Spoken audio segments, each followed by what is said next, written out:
어제 그제 비가 내려서 옆집 할아버지 성함이 이제 조지 할아버지인데 요즘 매일 같이 일을 합니다.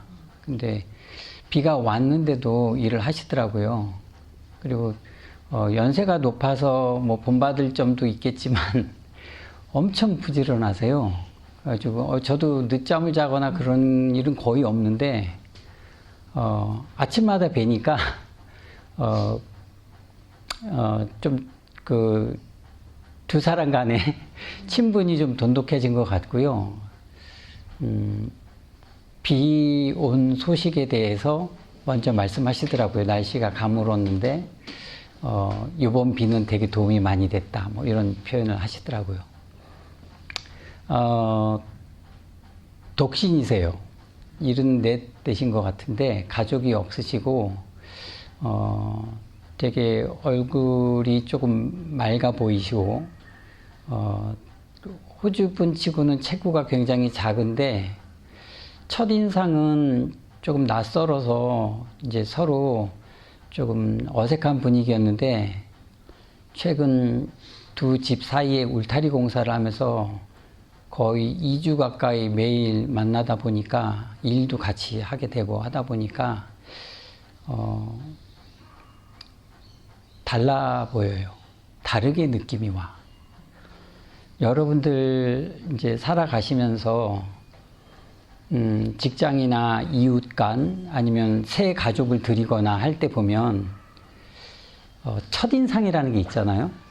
예, 그게 굉장히 그 이후에 만남을 굉장히 굉장히 중요한 부분을 차지하는데 할아버지와의 만남이 그랬던 것 같아요.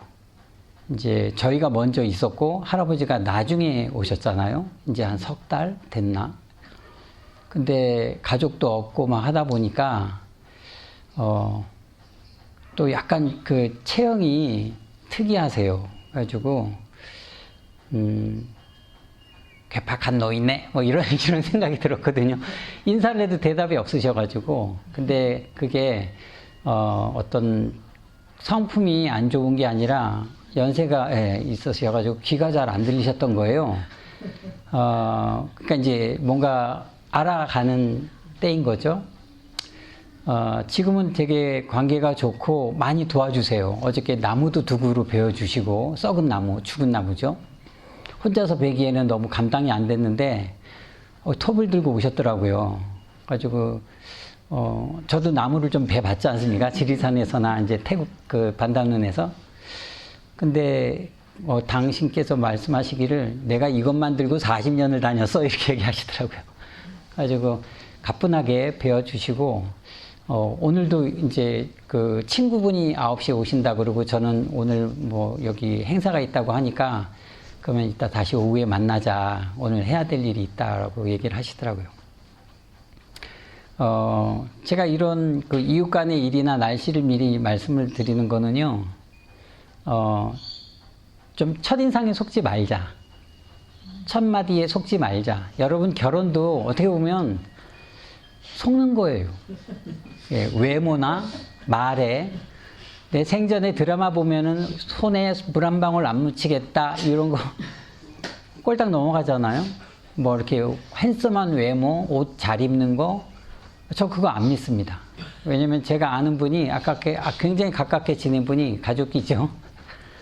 데이트하러 나갈 때 집이 엉망이에요, 방이. 근데 현관문 나서던 거 보면은 빼딱구두에 뭐 치마에 뭐 그 핸드백에다가 머리 이렇게 찰랑찰랑. 근데 제가 알죠, 그 살림살이를. 근데 나가면은 온갖 교양을 다 떨 거 아니에요? 예. 그래서 결혼에 이루어지면 그게 약간의 속임이겠죠? 예. 행복은, 그런 속임을 좀 받아들이는 것도 좋긴 하겠지만, 부처님이 말씀하신 진정한 행복은 조금 다른 데 있어요. 그래서 오늘 여러분께 그런 내용으로 진정한 행복을 찾아가는 여러분들이 해야 될 일들 한번 말씀드리려고 합니다. 첫 번째는 전번에 한번 여러분께 말씀을 드린 적이 있는데, 일단 내 자신이 당당해지려면, 뭔가 떳떳해지려면, 자신감이 있으려면 꺼리낌이 없어야 돼요. 보통 뭐 남편이 바깥에서 실수를 하거나 아니면 뭐 일을 저지르고 오면 여자분들은 그걸 금세 알아채리시더라고요. 예. 그러니까 남자가 뭔가 위축되거나 주눅이 들어있거나 좀 뭔가 이렇게 말이나 행동에서 당당하지 못하면 마음에 양심이라는 게 있어서 걸린단 말이죠. 자식들 보기도 좀 부끄럽고. 근데 이거를 저희들로 보면은 계행이라는 게 있어요. 근데 그 첫 번째 계행에 대해서 말씀드리면서 설명을 드릴 건데, 첫째는 이제 산 생명, 산 목숨을 죽이지 말라라고 돼 있잖아요. 근데 죽일 수도 있죠. 저희가 이제 생존을 위해서나 아니면 생계를 위해서는 어쩔 수 없어. 생존을 위해서는 내 육신을 유지해야 되니까 먹어야 되는 거고, 생계를 위해서는 이걸 직업으로 선택하는 분들도 있잖아요. 뭐 정육점이라든지 어업에 종사하는 분들이라든지 그와 관련된 여러 가지 일들을 하는 분들 보면은 이게 생계와 관련된 거니까 하셔야 되는 거죠. 하지만 그 마음자리에는 늘 그 대상을 생각하는 마음이 자리 잡고 있어야 되거든요. 산 생명을 죽이지 말라는 거는 고의성이 없으면 더 좋아요. 낚시 같은 거는 안 되죠. 왜냐면 목숨을 가지고 여러분 손끝맛을 느끼는 거잖아요. 그런 건 옳지 않아. 근데 이 죽는 생명들이 다 생각을 갖고 있다면, 업식을 갖고 있기 때문에, 생각하는 식을 갖고 있기 때문에 분노와 공포, 두려움, 아니면 원망, 아픔, 괴로움을 가지고 생을 마감하게 되잖아요. 그렇기 때문에 산 생명을 죽이지 말라는 거예요. 반대로 죽는 목숨을 구하라는 거는요, 방생의 의미도 있지만 넓게 보면은 이 산 목숨을 유지하는 것, 죽어가는 목숨을 살리는 거는요, 자비심의 발로예요. 그래서 사람마다 아주 자그맣지만 강한 힘을 갖고 있는데 이게 종자예요, 종자. 여러분들 그 불교에서 흔히 얘기하는 근본이 되는 마음이 있어요. 그래서 산 생명을 죽이지 않는 거를 자꾸 일으키면 자비종자가 점점 자라나요. 애틋하게 엮이는. 여러분 길 가다가 로드킬 같은 거 많이 보시잖아요. 그러면은 나와 무관하지만 누군가가 앞서서 이제 그 일을 벌린 거지만 그 흩어진 그 사체나 피 자국을 보면은 측은한 마음이 들잖아요. 기쁩니까? 예, 그런 건 시대와 관계가 없어요. 장소와 상관없이 그런 걸 보게 되면 마음이 좀 착잡하고 안 좋아. 그건 여러분마다 마음 안에 작지만 그래도 맑은 자비심이 있는 거예요. 누가 다쳤다고 넘어졌다고 하면은 나와 무관한 관계라도 가서 일으켜주고 싶고 돌봐주고 싶은 게 인지상정이잖아요. 얼마 전에 그 한국 대로변에서 큰 불이 나가지고 사람들이 크게 난처했을 때 너나 할 것 없이 시민들이 나와가지고 사람 목숨을 구하고 치료해주고, 그래서 어떤 분이 인터뷰하는 거 봤어요. 이거 사람 살만하다. 세상이 각박하지만 참 그래도 이런 거 광경을 보니까 사람 살만한 세상입니다 라고 하잖아요. 이게 이제 사람마다 그 마음이 공통적으로 가지고 있는 거죠. 그거를 여러분들 줄이시겠습니까? 그걸 키워나가셔야죠. 당연히. 그래서 산 목숨을 죽이지 말라라는 거에는 그 이면에 우리 내재되어 있는 자비심을, 자비종자를 좀 키워나가는데 힘을 쓰시라는 거예요. 두 번째 계율이 남의 물건을 훔치지 말라예요. 남의 물건을 훔치지 말라. 보살계를 받을 때 법망경에 보면 주지 않는 물건을 취하지 말라라고 해석도 되어 있어요. 언젠가 여러분께 예를 들었을 때 저희 어렸을 때 시장에 가면 요즘은 전통시장, 재래시장 그러지만 예전엔 그냥 마을 시장이었어요. 어머님 따라서 이렇게 장바구니 들고 가면은 들고 올 때 뭐 이렇게 좀 무거우니까 가면은 콩나물 이렇게 300원어치, 500원어치, 1000원어치 사면은 요즘이야 뭐 비닐봉지나 이렇게 포장된 것 주지만 예전에는 고무다라이나 검은색 시루 같은 데다가 길렀잖아요. 가지고 그 노란색 봉지나 신문에다가 봉지에다가 이렇게 싸줬어요. 가지고 인심 쓰듯이 주인이 이렇게 한 움큼 더 주잖아요. 거기까지야. 그건 거래예요. 상거래의 올바른 모습이야. 근데 아유 좀 더 줘 그러면서 확 움켜져 가지고 더 보태면 주인 되는 이가 주고 싶은 마음이 없는데 가져가는 거니까 이건 투도예요. 훔치는 것과 같아. 어렸을 때 뭐 서커스단이나 뭐 이렇게 뭐 오면은 쥐구멍, 개구멍 간다 그러잖아요. 돈 안 내고 들어가는 거니까 이것도 훔치는 거예요. 죄가 돼. 예전에 저희 학교 다닐 때 그 회수권 냈어요. 일반인은 토큰. 그러면은 10장이잖아요. 회수권이. 그쵸. 밑에다가 빗을 대고 칼로 그으면 11장으로 짜라락 뜯어지게 만들어 줄 수 있어요. 이것도 훔치는 거죠. 제가 출가할 때 현금 승차가 120원인가 그랬어요. 근데 뭐 50원짜리도 있고 10원짜리도 있는 세상이었으니까 그 버스 탈 때 주르륵 넣잖아요. 근데 그 기사가 볼 수 있나? 그거 10원 빼고 20원 빼고 넣는 거 이것도 훔치는 거예요. 당연히. 그래서 남들이 원하지 않는 것들을 취하는 것들은 다 훔치는 거예요. 근데 왜 이 계율이 중요하냐면 여러분들 잘 살고 싶으시잖아요. 새해 첫 인사가 뭐예요? 새해 복 많이 받으세요. 이제 다음 주 일요일이면 또 한 번 해야 돼. 그죠? 구정이라서 새해 복 많이 받으세요 했는데 이 훔치는 것 대신에 내가 부족하지만 나눠주면 복이 생겨요. 복 많이 받을 생각 마시고 복을 좀 많이 나눠주세요. 그게 복을 짓는 일이에요. 그러면 뭐가 생겨요? 내가 가지고 있는 복덕이라는 종자가 자라나요. 여러분 복 빌잖아요. 절에 오시면 복 빌잖아요.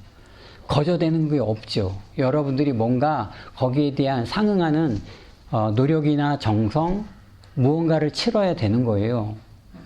안 그러면 요행이고 욕심인 거죠. 그래서 여러분들께서 뭔가를 나에게 지나치게 바라는 욕심 대신에, 훔치는 대신에 여러분들 스스로가 복을 증장시키는 그런 생활을 하셔야 되는 거죠. 세 번째가 불사음이에요. 삿된 음행을 하지 말아라. 잘 아시죠? 근데 요즘 세상은 예전보다 너무너무 힘들어요. 제가 어느 날 시외 버스를 탔는데 와 중노릇 요즘 세상 하기 힘들겠다 딱 느낀 적이 있어요. 왜 그러냐면 여러분들 그 한국에서 시내버스 이런 거 타보셨는지 모르지만 시내버스 이렇게 앉으면 의자에 앉으면 그 상대가 앉아있는 의자 그 머리 뒤편에 광고가 붙어 있어요. 뭐 급대출 뭐 대화방 뭐 이런 거 있잖아요. 앉으면 그냥 보여. 근데 이 광고 문구나 이 사진이 굉장히 선정적인 게 많았어요. 근데 요즘은 여러분들 다 뭘 갖고 다니세요? 네, 핸드폰 들고 다니세요. 그거 보면은 내가 원하는 제목이나 내가 원하는 동영상이나 이런 거 전부 다 나와 있잖아요. 심지어는 이게 아이들에게까지도.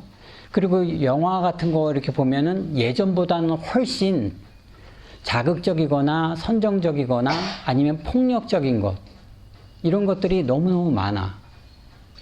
그래서 이 사행심도 조장을 하지만 이 음행을 일으키는 요건들이 다른 시대보다 현 시대가 너무너무 많아요. 유혹이 너무 많아. 그리고 그런 것들 외에도 이 젊은이들이 출가하지 않는 이유를 어느 스님이 얘기를 했는데 놀기 너무 좋은 세상이라는 거예요. 예. 춤추고 노래하고 옛날에도 있었지만 요즘은 그것들이 너무 공개되어 있고 쉽게 접하다 보니까 흠을 잡을 수가 없어. 옷도 예전에 배꼽 내누고 어딜 다녀요. 피어싱, 코 뚫고 배꼽 뚫고 귀 뚫고 이런 거 하잖아요. 되게 자극적인 거죠. 그래서 특히나 이성 간에 그런 것들이 너무 접촉이나 관계가 너무 쉽게 이루어지는 것 같은 세상이에요. 근데 이런 것들을 너무 쉽게 받아들이면 우리 마음 안에 또 다른 종자가 있는데 청정종자를 잊어버려요. 왜 청정종자냐? 청정이 왜 음행과 음욕과 관계가 되냐면 여러분들이 어느 날, 저도 이것도 드라마에서 본 거네. 남편이 외도를 한 거를 여자가 봤어. 가지고 남편이 여자한테 이제 본부인한테 다가가지고 이제 진정시키려고 이렇게 어깨나 손을 잡으려 그럴 때 여자가 뭐라 그래요? 손 치워, 그냥 손 치우라 그러는. 어디 더러운 손을 내 몸에다가. 손이 너무 많이 꽂았다. 이 음행이라는 게 사람을 탁하게 만드는 첫 번째예요. 그래서 부처님 경전에 재색지와 심어 독사라 그랬어요. 재물과 여색이 독사보다도 무섭대요. 더러워서 피해야 되는 거예요. 여자분들이 그렇게 표현하잖아요. 그래서 이 청정종자를 잃지 않는 게, 이건 증장이 아니라 잃지 말아야 되는 거예요. 요즘 세상에. 그래서 여러분들 그 주변에 이런 일들이 빈번하게 일어나는 세상이잖아요. 그래서 좀 여러분들도 지내기가 저만큼이나 힘들지 않을까? 예. 그 다음에 망어죄가 있어요. 네 번째가 망어죄인데, 망어죄는 여러 가지로 나뉘어지는데, 방금 여러분들 그 정목 스님의 잔잔한 목소리로 그 참회에 대한 10가지 덕목을 얘기를 들었는데, 그 중에 이 4가지 이 망어에 대한 게 나오거든요. 물론 거짓말도 있죠. 근데 거짓말 말고 사람들에게 상처를 주는 말이 있어요. 정말 뼈에 팍팍 박히는 그런 상처 주는 말, 비난하는 말, 그리고 이간시키는 말들이 있잖아요. 모른 척 하지 마세요. 여러분들 많이 하시잖아. 예. 서로 험담하고 막 이러시잖아요. 과장되게 얘기하고. 근데 이런 말들을 여러분들이 하게 되면은 많고 적음을 떠나서 진실 종자를 잃어버려요. 그게 빈번해지면 몰라. 면전에서는 웃고 뭐 악수하고 존경심을 표현하는지는 모르지만 돌아서서는 나에게 가장 신뢰되는 사람들한테는 야, 저 사람 말 믿지 마. 특히나 이 정치인들이 그렇잖아요. 네. 이 진실 종자를 잃으면 정말 회복하기가 힘들어요. 이제는 내가 어떤 얘기를 해도 안 믿어. 그것처럼 고립되는 생활이 없어요. 힘든 생활이 없어. 그래서 이 말을 여러분들이 한번 조심스럽게 신중하게 언급을 해야 되는 거죠. 될 수 있으면 좀 좋은 말로 대신해서 호칭도 그렇고. 그 마지막이 이제 음주잖아요. 음주, 특히나 이런 서양 문화에서는 음주 안 할 수 없죠. 저도 의사 선생님이 제가 이제 아파서 쓰러진 적이 있으니까, 와인을 잠자기 전에 이제 먹으면 이 혈액순환에 좋다. 이제 제가 뇌경색이 있어서 그런 뭐 도움되는 말씀을 하신 적이 있어요. 근데 이 음주라는 게 왜 나쁘냐면 앞에 언급한 이 4가지 모두를 과한 음주로 범하게 돼요. 말도 거칠어지고 행동도 거칠어지고 좀 뭔가 이렇게 방심한 사이에 어떤 이성에 대한 마음도 일으켜지게 되고 모든 것들이 다 허물어진단 말이죠. 그래서 이 음주가 여러분들에게 되게 안 좋은데 그런 생활에 어긋나기 때문에 음주를 하지 말라라는 게 아니라 부처님이 언급하신 이 음주는 올바른 견해를 어그러뜨리거든요. 통찰력, 이 판단력을 흐리게 해요. 근데 이 판단력이 뭐냐면 바로 지혜를 얻기 위한 근간이 되는 거거든요. 올바른 지혜를. 그래서 여러분들마다 꾀가 많거나 영특하거나 이런 게 아니라 상황, 살이 내가 안고 서는 거에 여러분들이 연륜이 있으면 그런 것들이 생기잖아요. 이게 마음 안에서 일어나는 힘이 있어요. 이거를 지혜종자라 그래요. 그래서 이 음주를 많이 하시면 지혜종자가 줄어들어요. 근데 부처님이 이렇게 말씀하셨는데 의학적으로도 최근 발표된 게 있죠. 술을 할 때마다 담배만큼이나 술을 할 때마다 뇌세포가 일정 부분 죽는다 그래요. 그래서 여러 가지 치매 증상이 있는데 물론 혈관성 치매라든지 여러 치매가 있는데 알코올성 치매라고 들어보셨어요? 네. 예, 음주를 많이 하신 분들이 치매에 걸릴 확률이 훨씬 더 크다는 거예요. 근데 이 치매 정말 무서워요. 차라리 불치병 걸려서 아프고 말지 치매는 장사가 없어. 정말 힘들어요. 본인도 힘들겠지만 주변 사람들 너무 힘들게 해요. 그러니까 술을 끊지는 마시고 좀 줄이세요. 적당히. 그 절제력을 키우는 것도 공부예요.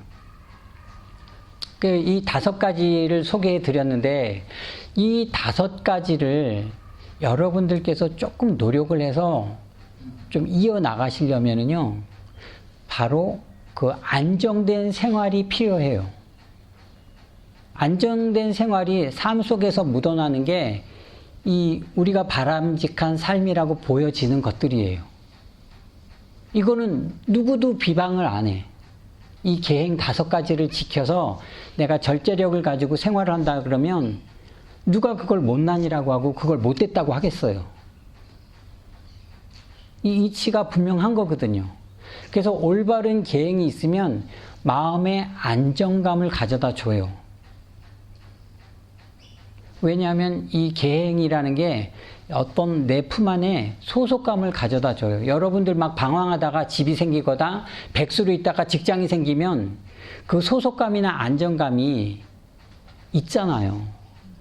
돌아갈 곳이 있고 만날 가족이 있고 내가 해야 될 일들이 있다 그러면 이게 어떤 보람이나 내 책임감이 한층 더 증장되거든요. 그 역할을 이 계율이라는 게 해주기 때문에 여러분들이 지향하는 그 행복을 가는데 사다리와 같다 그랬어요. 경전의 말씀 빌리면 해탈을 얻는 데 있어서 계율이 사다리와 같은 역할을 한다. 왜 사다리냐면 여러분들 저는 그거에 대해서적으로 어느 시대나 어느 장소를 막론하고 어느 나라를 막론하고 종교라는 게 다 존재를 했잖아요. 이 종교라는 게 뭐냐면 마루종자에 가르칠 교자거든요. 마루종자라는 건 최첨이에요. 가장 꼭대기. 거기에 이르는 가르침을 종교라고 하거든요. 가장 높은 곳. 그 가장 높은 곳에 올라가려면 어떻게 올라가요? 사다리가 있어야 돼요. 그래서 이 개가 그 높은 곳으로 올라가는 여러분들이 지향하고자 하는 삶의 바탕이 된다는 거예요. 필요한 거죠. 그래야 여러분들이 얻고자 하는 어떠한 목적, 삶, 그 다음에 삶의 가치 그런 것들을 찾아갈 수 있지 않나 싶습니다. 비교적 여러분들께 오개라 해서 딱딱한 것 같지만 여러분들 삶 속에서 당장 누구에게나 실천할 수 있고 내가 그거를 지닐 수 있는 거기 때문에 이 개를 지니는 걸 수지한다고 하거든요. 갖는단 말이죠. 그래서 여러분들께서 조금 더 밝은 삶을 이어나가실 수 있도록 당당하게, 떳떳하게 그렇게 또 한 해를 맞이하길 바라겠습니다. 다음 주 구정 때 또 뵙겠습니다.